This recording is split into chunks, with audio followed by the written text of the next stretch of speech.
Hi, good afternoon, folks. Just going to give everyone a minute or so to join, and then we will get started.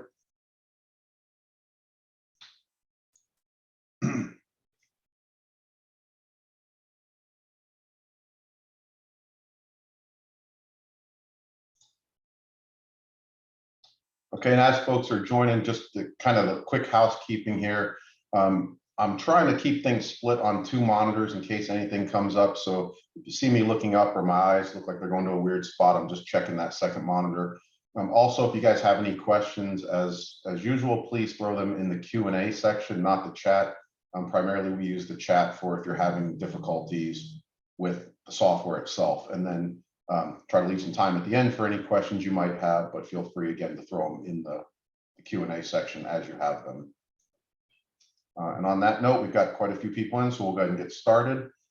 Today's session, starting off 2022, with an entire focus around CMMC, is going to be access controls. As you see topics come out, the families of practices that have the largest number of controls will be individual sessions. Those that are smaller, we may combine 2 or 3.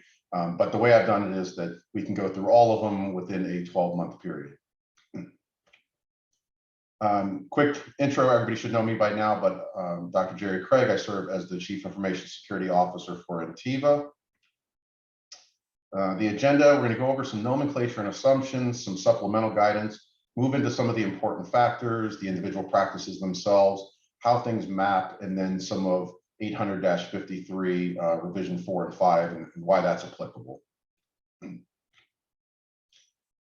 For nomenclature and assumptions, this is something I'm likely going to put into all 12 of this year's sessions and just leave it up there. We'll cover it once today, but it'll be there for reference in case new folks join, you miss a couple sessions and forget about, what are we talking about, and you want to level set. So I want to go over these quickly and make sure we're all on the same page.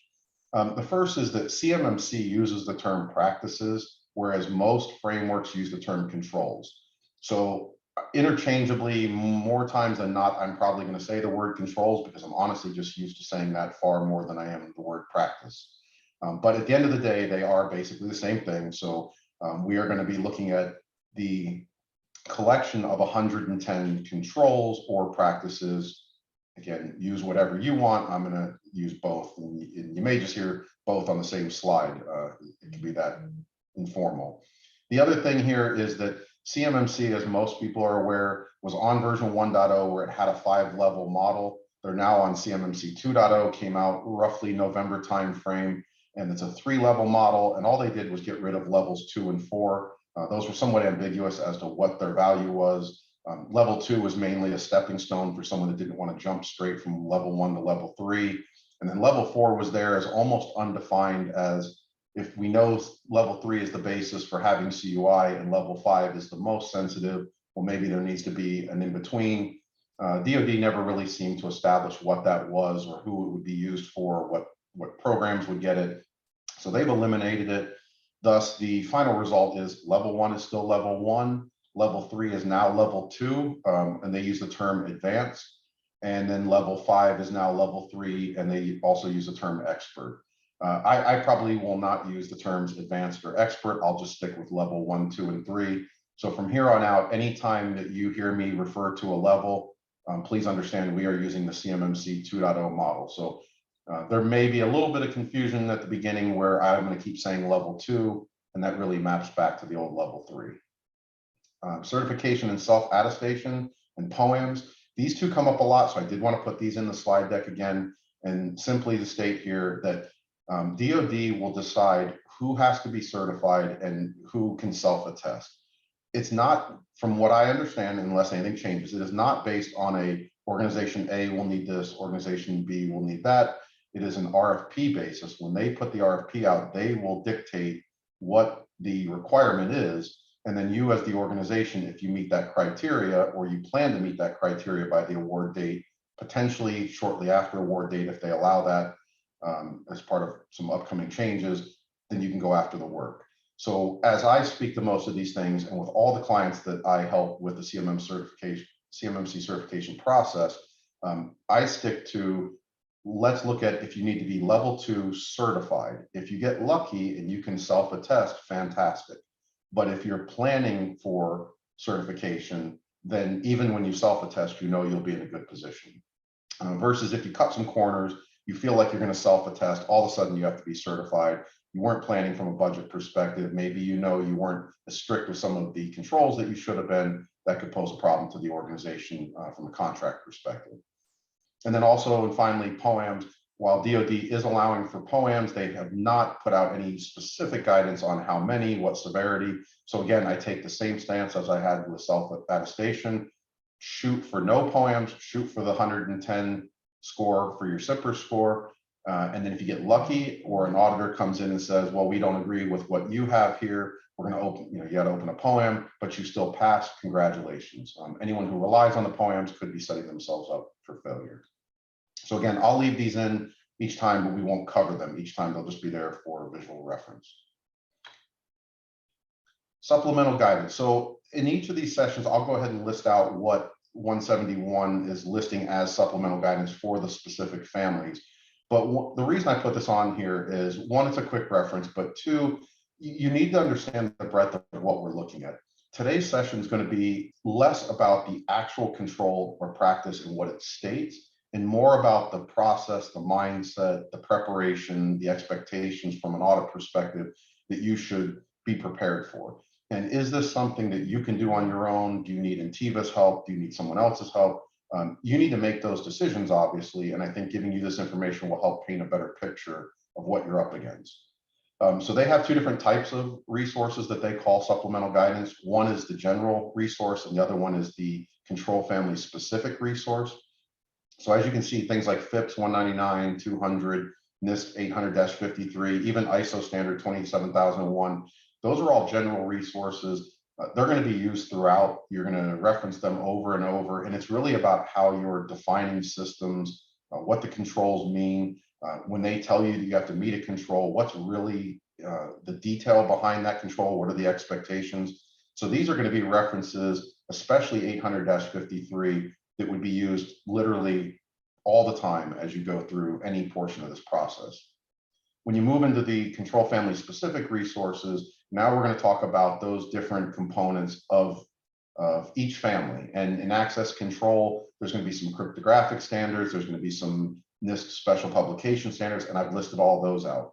The key takeaway here, though, is that when you look at a control, and the control or the practice says, this one sentence or this two sentence, it's likely not as simple as that two sentences makes it sound. If they say you must do X and you say, well, I do that. When you actually go look at these documents, they're going to give a lot more detail into the different types of situations and scenarios that could arise using the same control. And then you have to document and be able to provide evidence of how you're mitigating them. If you bypass these, you will likely give yourself a much higher score when you do your self-attestation or your initial assessment than what an auditor is going to provide. So while my expectation is not that anyone would go out and read all of these documents, if you're not referencing them as they're calling them out, again, you're likely to give yourself a much higher score, and then come time to get audited, sign up for one of these programs, provide evidence of anything that you've attested to, you're likely going to fall short. And at that point, you really don't want to be behind from a budgetary or timeline perspective. Trying to close those gaps at that point will be much more difficult. Some of the important factors to understand, I went through and counted just in what was listed in 171. There are 64 references that speak to laws, executive orders, policies, regulations, directives, et cetera. I won't read the entire screen off, but each one of these is its own document. And each one of these documents could be dozens of pages, 100+ pages. So there is an expectation from DoD that while you don't necessarily know them and follow them by heart, that you are responsible for abiding by them. So you can't claim ignorance later that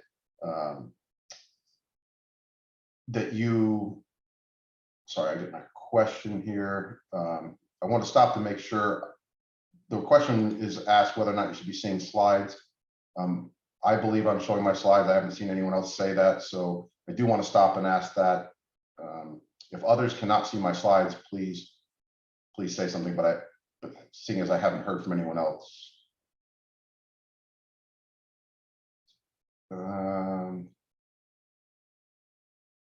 Okay, let me see if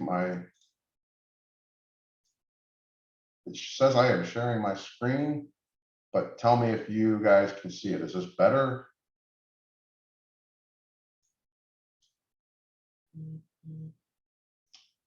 Okay, I apologize. It said I was sharing my screen, but let me go back and just show you what I was talking about. This is the first slide that I was saying I will leave it in there at all times. And thank you for bringing it up again. It said I was sharing. But this is the first slide that I will leave in there showing that the different nomenclature that we will just use moving forward, but we won't cover it more than once. I covered the slide on the supplemental guidance. These are here for reference for you, and we'll update these with each session. And then we were on this slide here. So we are talking about the 64 references. Now, I'm not listing out the references. I just wanted to give you a count so that you can understand the breadth. They do put common terms and definitions in. There's 87 of those listed. Obviously, common terms and definitions are much easier, but you want to make sure that you're seeing and understanding the same things that they are. And then the acronyms is extremely important, as anyone who's ever worked with DoD or any federal agency knows. The same 3-letter acronym or 4-letter acronym could mean 40 different things depending on which agency you're talking about. You would hate to come from one department within the federal government, move somewhere else, or move to become a contractor and just assume that it means the same thing when it doesn't.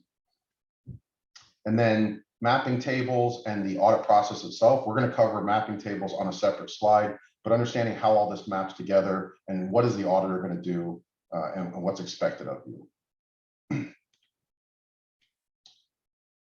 Individual practice. So I wanted to show you here, these are all the individual, again, I call them controls, but practices that are found just within access control. And if you were to look at any one of these, they may be very simple. For example, 3.1.8, limit unsuccessful logon attempts. Okay, you could say I'm only going to allow 3 attempts within 15 minutes and then the account locks out. And, maybe someone's going to say you have to call and have it unlocked by an admin. So some of these aren't that difficult. You're still going to want to reference the supplemental information to make sure they haven't provided guidance, because 171 in CMMC here is not very prescriptive, but when they call out and reference 800-53 and other documents, some of those on some controls are far more prescriptive. Also, they could have subcomponents, which could have more than just a single thing that you must do. Again, 3.1.8 may seem a little bit easier, but when you start talking about things like limiting access, so 3.1.1, 3.1.2, one of the biggest problems that we see is that what's going to come into play, what's within scope. You may look at your organization and say, I'm worried about Active Directory and Office 365, and I make sure that I limit that access, and here's how I do it. An auditor may walk in and say, there's 12 other major systems here, you haven't done that. So while you are satisfying it for a particular technology, you're not satisfying it for everything that's within the scope, and you could fail that control. And again, that's the type of thing where maybe a POEM will save you, maybe it won't. But again, I don't like to guess when we really don't know what they're going to say. And then to mapping, I wanted to bring this in a little bit more. So I just grabbed 2 just for reference. We could have done this for any control out there, and each one will be a little bit different. But I wanted you to understand how they're mapping things back. So if you're looking at 171 and it has mapping tables inside of it, and you go down to 3.1 and 3.2, notice that on the left side, it's stating that you have access control AC2, 3, and 17, and it breaks down their names, but they're what's within 853. So this is the mapping scheme. If you were to go look at 800-53, whether it's revision 4 or the new revision 5, you'll see a section on AC2, 3, and 17 that's going to have a lot of requirements, of which I'll show you in a moment. When they break that down, you'll see that there's a lot more there than that simple one sentence that's in 171. And again, here's where an auditor could come by and say, you're not meeting the intent of this control, and here's why. And they could essentially flag you on missing components. On the right side, I called out a little red box because not only are they calling out something like access control number 6, least privilege, but you'll see that there's 2 that have parentheses, so a 6.1 and a 6.5. These are additional controls that are enhancements that have been added to it that you now must meet all of AC6 and then 2 of these enhancements. And there could be a list of 10 enhancements, and for this particular practice, they only called out 2 of them. But nonetheless, if it's mapped, you can expect your auditor to have the same mapping. And when they come in, they're going to want to see that AC 6, 6.1, and 6.5 are being met. Now, in some cases, that may be as simple as whatever you're doing does satisfy that across the board for all systems and all processes. In other cases, it may not. And you might have chosen, again, with your scoping, to choose a system, a technology where you've done some of this work, but not all of it, and then you're going to get a partially satisfies or fails for that control.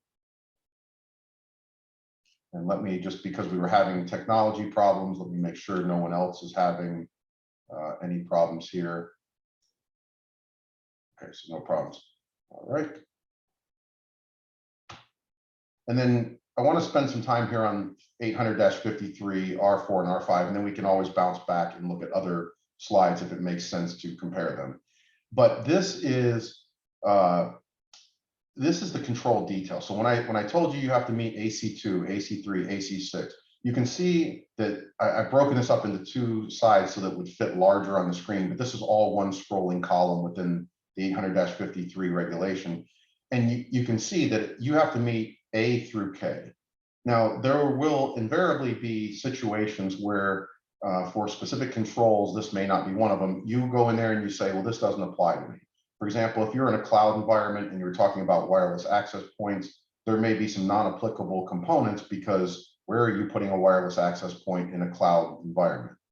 However, I've seen this with other frameworks and audits in the past where an auditor will come in, and while they understand what you're telling them and they understand your argument and your logic for why you think something should be not applicable, they follow the letter of the law. And if this document is written and says you should be looking for these 5 things, they're going to come expecting an explanation and evidence of those 5 things. If that occurs, what you might find yourself doing is going back and looking at your corporate infrastructure to say, well, I know that I'm being audited on a cloud infrastructure where I can't put a wireless access point, but my corporate environment has them and people can access the corporate environment that way and can use that as a jumping point to the cloud. Again, while it doesn't make sense from an audit perspective for you or for me, it's a way for an auditor to check the box. So as you're going through these, you have to be cognizant of anything that you think is not applicable. You're going to have to make a strong enough argument that the auditor will agree with you. If not, plan to have something there to provide as evidence, or this is what we're doing, there's a workaround, or something that shows I've addressed this, even if we don't agree on whether I should have had to address it at all to begin with. And again, everything you're seeing on this screen, this is the main body of the control. So anywhere that I was showing you here on the left side of the screen where it says like AC2 and it doesn't have parentheses, this is what you're being expected to meet, is everything under AC2. Everywhere on this screen on the right where you see the parentheses 1 and 5, we'll get to that in one slide. One other thing about the control itself, when you look at the family, AC access control, and then you look at the actual control, AC2, 3, 4, each one's going to have the supplemental guidance. It's intended to be an explanation for you so that you can understand, what do they mean by this? How is this supposed to apply to my organization? As you can see, it's a paragraph and it's got sub-bullets, and then it references other related controls. So it's not as easy as just saying, I can just read this and know what it means. You may have to read this. You may have to go and look at those related controls. You may have to read the supplemental guidance for that. So again, this is where I say that if you're an organization who doesn't have a very mature security program that's been evaluated under other frameworks like ISO 27001, FISMA, et cetera, if you've never gone through the audit process, if you don't have somebody on the staff who's really good at diving into controls and the expectations from an auditor, this is one of those times you're going to want to reach out for help, whether it's Ntiva or someone else. I just recommend that you get that assistance. It's better to pay a little bit and get the assistance and have someone tell you, here's what I think you need, versus going at it and saying, it doesn't make a lot of sense, I think we're good, moving on, and then failing during your audit. That's going to equate to more time and money either way. So the goal is to pass first time around. But again, if you can read this and understand it and make sense of it and you feel comfortable, this guidance is here as extra information. And here are the control enhancements. I did not capture all of them. I just wanted to give you a few so that they would fit on this screen. But as you can see, they are labeled and numbered as, 1 inside of a parentheses, 2, 3. So when you look back at that slide and it says 1 and 5, all you have to do is go and grab 1 and 5 here and see what it's telling you to do. Again, some are easier than others. One is has a little bit better explanation because it's giving you a sentence and then some supplemental guidance, which maybe makes sense to you, maybe it doesn't. Number 5 is giving you a sentence and then telling you to go read another control. So now you're off and reading SC23. This will be critical for you all to be able to decipher and again figure out a way to say, can I make sense of this? One of the biggest challenges is first overcoming the hurdle of, can I make sense of this? But then how do you document this so that you, as the person who's responsible for meeting these controls, knows what you have to do, has a way to reference it quickly, has a way to document it. You can use Excel, Word, whatever application you want to say, here's how I'm meeting a control. But if you have 110 controls that you have to meet, and you're mapping them against 100 or more controls within 800-53, and each one of those could have 2, 3, 5, 10 sub-bullets with supplemental guidance and then dozens of additional control enhancements, how do you guys document that so that you don't miss anything? Even saying, I don't believe I've met 3.1.1, that first control or practice that we were looking at from a CMMC perspective, you can see through going through the slide deck, there's a lot of different things that you have to look at. You might have 5, 6, 8 different things that you have to consult. And we're talking about 800-53. We aren't talking about any of the supplemental guidance that I listed on one of our first slides, like FIPS 199 and 200. So somehow you have to come up with a strategy if you're going to do this yourself as to how do I make sense of this? How do I track it? And then as you start to assign things within the organization, whether it's new services, technologies, processes, policies, whatever, how do you make sure that when you task this to someone else and they go create a policy or process, that they've actually achieved all of the bullets and sub-bullets that are in 800-53 and 171. They may run off, do a specific task because you asked me to create a change management policy, and here I did. And that may address 1 of 10 sub-bullets, but how do you make sure the other 9 are being addressed? These are all challenges that you're going to have. And again, depending on the auditors, we don't know how strict they'll be. We don't know how much leeway they'll give. We don't even know if they'll stick with just what's listed in 171 or if they're going to drill down to 800-53 because it's been called out. One final note is whether you're getting CMMC certified, you plan to self-attest, you just want to use this as a way to align your security program or not. If you're working for the DoD, there are already DFARS clauses that are out there. I believe it's DFARS 252.204/7012, if I'm not mistaken. Most, if not all, DoD contracts have that DFARS clause as well as other FARS clauses, which effectively state the same thing as this. So it's as if they've already told you, as long as you've been a contractor for us, you have to meet these requirements. Now we're just implementing a process to validate that. So I've had quite a few clients come to me and say, well, I don't have to meet it today because, they haven't released any new CMMC guidance or they haven't tied it to a particular contract. But when I've asked those individuals, can you go back and pull your actual RFPs and send me a copy, I can go through there and highlight and find a dozen different FARS and DFARS clauses that they are required to meet and that they have been attesting just by saying, yes, I accept this contract award and I'm working it. So in reality, all of this has already been a requirement. It's just no one's come and asked them to prove it.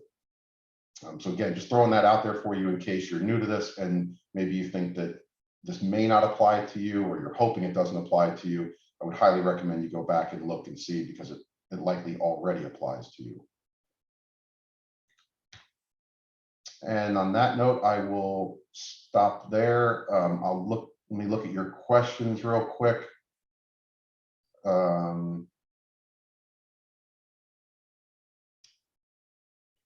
The only question outside of the slide, being able to see the slides, was whether or not the presentation is sent out. So the presentation doesn't actually get emailed out. It gets converted to a YouTube video or posted on YouTube as a video. And then I believe links are sent out so that you can watch it, download it, whatever. But the slide deck itself, no, we don't normally email those out. Any other questions, feel free to type them in.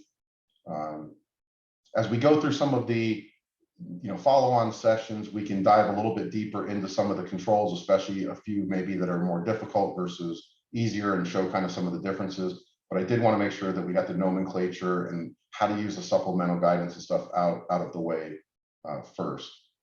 You'll see as we go through it, it's a fairly consistent process, but as you'll look at some of these practices and controls and just say, this doesn't make sense, or I don't think this applies to me. And depending on the lens and that you put on, I could come in and play devil's advocate and say, I think it applies and here's why. And once you start to think that way, it kind of expands the scope of what's expected of you.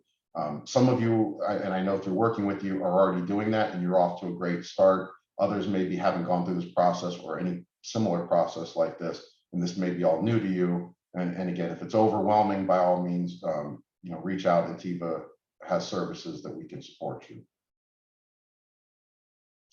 So on that note, last call.